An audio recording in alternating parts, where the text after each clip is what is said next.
사랑하는 체험과 비움의 교회 성도 여러분, 5월 13일 수요일 묵상의 시간입니다. 오늘 묵상하실 말씀은 창세기 41장 25절에서 36절 말씀입니다. 함께 봉독하시겠습니다. 요셉이 바로에게 아뢰되 바로의 꿈은 하나라. 하나님이 그가 하실 일을 바로에게 보이심이니이다.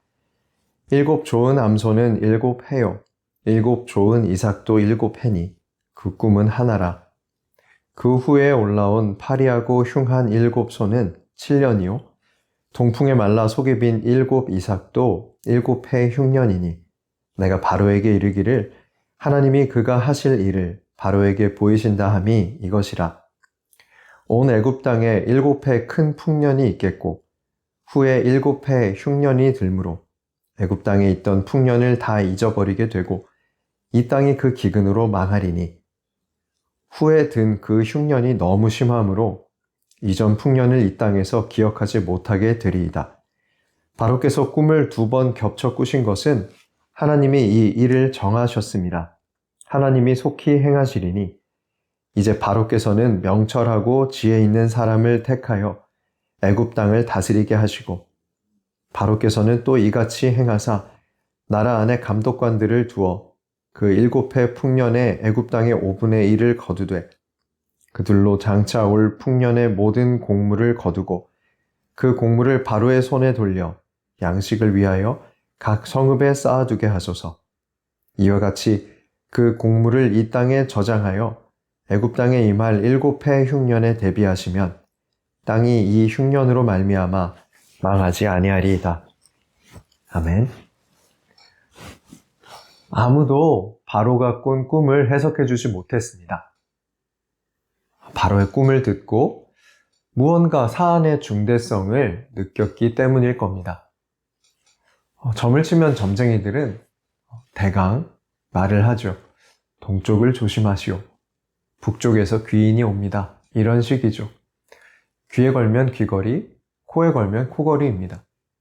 그런데 이 꿈은 뭔가 질서가 있습니다.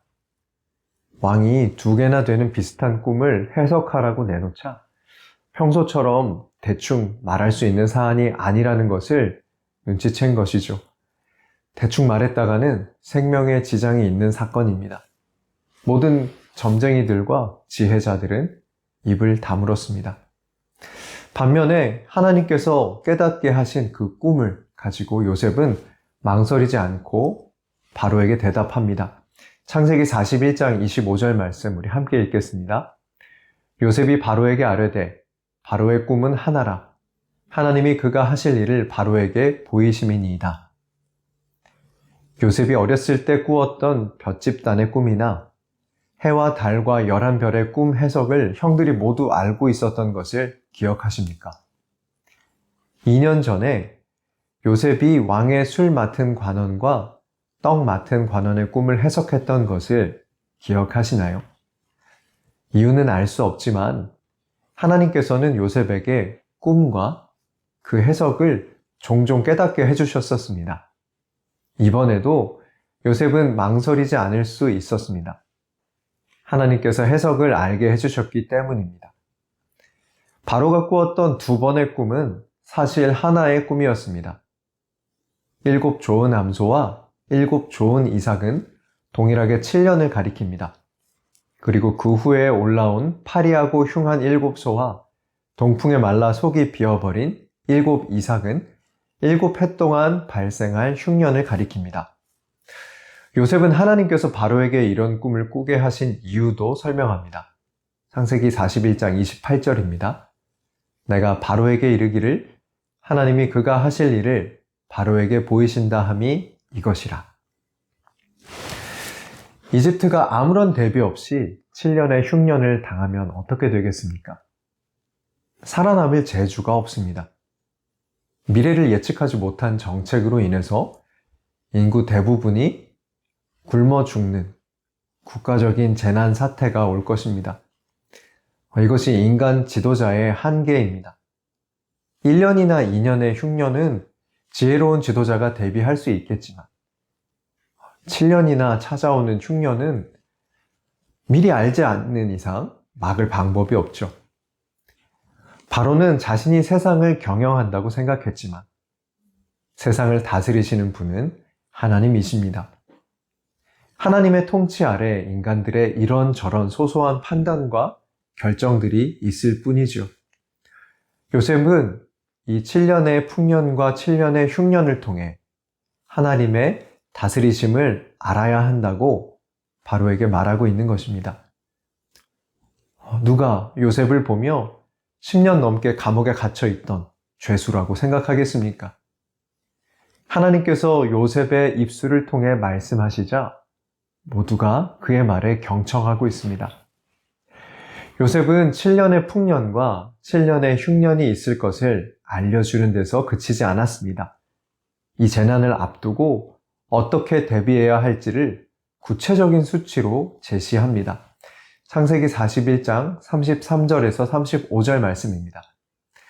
이제 바로께서는 명철하고 지혜 있는 사람을 택하여 애굽 땅을 다스리게 하시고 바로께서는 또 이같이 행하사 나라 안에 감독관들을 두어 그 7해 풍년에 애굽 땅의 5분의 1을 거두되 그들로 장차 올 풍년의 모든 곡물을 거두고 그 곡물을 바로의 손에 돌려 양식을 위하여 각 성읍에 쌓아두게 하소서. 요셉은 전문 경영인을 세워서 풍년과 흉년의 때에 이집트를 지혜롭게 경영하도록 하라고 건의합니다. 그리고 수확물의 20%를 세금으로 거두게 해달라고 합니다. 당시의 일반적인 세금이 10% 정도였는데요. 그것을 미루어 볼 때 20%의 세금은 파격적이었죠. 하지만 그것이 받아들여질 수 있었던 것은 워낙 예상을 크게 웃도는 풍년이 찾아왔기 때문에 이전에 90%의 농작물로 생활하던 것보다 오히려 더 풍요롭지 않았을까 생각합니다.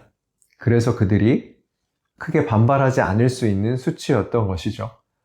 또 이렇게 거두어들인 20%의 농작물을 저장하는 정책은 갑자기 많아진 농작물 때문에 농작물의 가격이 곤두박질 치거나 농작물을 허비하지 않고 안정적으로 소비하는 결과를 가져왔을 것으로 예상할 수 있습니다.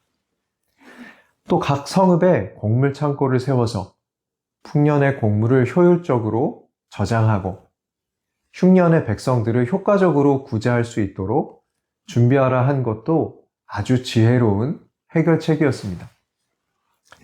아버지 집에서 또 보디발의 집에서 감옥에서 요셉이 담당했던 행정적인 경험들로 이런 거대한 행정을 수행할 능력이 생겼다고 보기는 어렵습니다.